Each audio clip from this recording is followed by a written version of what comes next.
അങ്ങനെ ഒരു ചെറിയ ഇടവേളയ്ക്ക് ശേഷം ഈ കഴിഞ്ഞ ദിവസമാണ് എസ്റ്റേറ്റിലേക്ക് തിരിച്ചു പോയത്.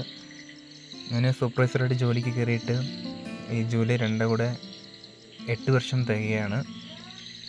ഇപ്പം ഇന്നത്തെ വർക്ക് ഒരു പൊളിഞ്ഞു പോയ ഒരു ഗേറ്റ് സെറ്റ് ചെയ്യുന്നതായിരുന്നു. ഇപ്പം സാധനമൊക്കെ അത് വണ്ടിയിൽ വരുന്നുണ്ട്. അത് സെറ്റ് ചെയ്യുവാണെങ്കിൽ ഇന്ന് ഉച്ചയോട് കൂടെ വീട്ടിൽ പോകാമായിരുന്നു. അപ്പം അങ്ങനെ അതിൻ്റെ പണികളൊക്കെ ഇങ്ങനെ തുടങ്ങി. 3 പണിക്കാരും ഉണ്ടായിരുന്നു. അവരെ വെച്ച് പടപടന്ന് പണിയൊക്കെ ചെയ്തു. അങ്ങനെ 1 മണിയൊക്കെ കൂടി ആകുമ്പോഴത്തേക്ക് വർക്ക് ക്ലോസായി. എന്നിട്ട് ഹെൽമെറ്റൊക്കെ എടുത്ത് വെച്ച് നമ്മൾ വണ്ടിയിലേക്ക് കയറി അങ്ങനെ ഇറങ്ങി. അങ്ങനെ കേക്കറിലൂടെ ഒരു ചെറിയ റൈഡൊക്കെ ആയിട്ട് അങ്ങനെ പോയി. അപ്പം പോകുന്ന വഴിക്ക് വൈഫും കുഞ്ഞും ബാങ്ക് വന്നിട്ടുണ്ടായിരുന്നു. അവരെ ഒന്ന് കയറ്റാൻ വേണ്ടിയിട്ട് സ്റ്റേറ്റ് ബാങ്കിലേക്ക് പോയി. ഇത് സാറങ്ങനെ സ്റ്റെപ്പൊക്കെ ചവിട്ടി വരുന്നത്. എന്നിട്ട് ഷോബായിലേക്കൊന്ന് കയറി.